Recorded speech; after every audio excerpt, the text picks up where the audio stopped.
કેળાનું વાવેતર 15 વીઘામાં કરેલ છે.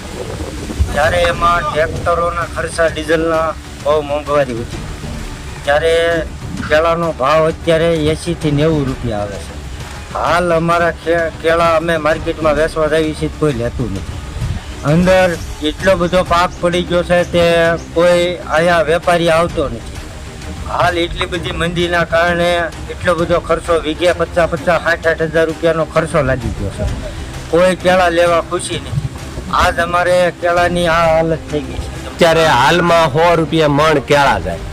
ઘરમાં ખેડૂને પોસાય 150 રૂપિયા હોય ને તોય એને કાંઈ વધે નહીં. એ છતાંય તોય ખેડૂ દેવા પછી શું કરે? દેવાનો તો હોય જ, આપવું જ પડે. આ માલ કઈ રોકીત રખાતો નથી. આની માટે સરકાર કાંઈક કરે તો નવા ખેડૂત નવા પ્રયોગો કરે તો આ ખેતી આગળ વધે અને કોક આ તે ખેડૂને બે પૈસે થાય.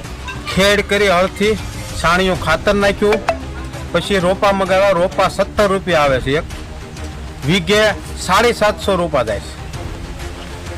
અને પછી ખાતર દવા એ બધું ગણતરી કરતા 50,000 રૂપિયાનો અમારે ખર્ચો લાગે છે વીઘે. પ્લસ અત્યારે ભાવ 100 રૂપિયા થઈ ગયો છે. અમારે 150 થી 250 રૂપિયા ભાવ જ્યારે આવે ને તો અમારે ખેડૂને કાંઈ વધે એમ છે. અમારી તમામ માહિતીથી અપડેટ રહેવા માટે જોડાયેલા રહો S9 ન્યૂઝ સાથે.